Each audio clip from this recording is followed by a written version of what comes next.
Gumagawa ng palaman na ham. Ingredient niya, kiso, tsaka ham, at tsaka paminta at mayonnaise. Yan, na guys, ginagawa na. Ihahalo na. Ihahalo na yung ham.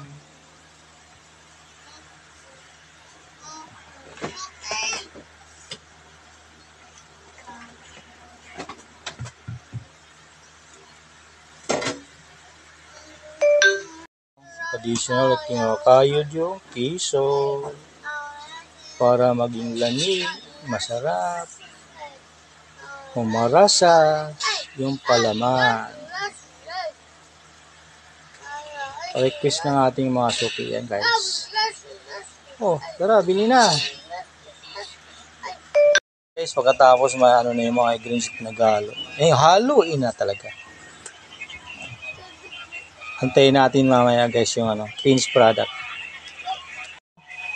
Yung finished product.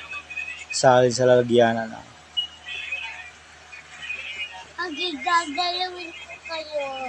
Ingredient kayo yung ham, mayonnaise, mayonnaise, tapos kiso,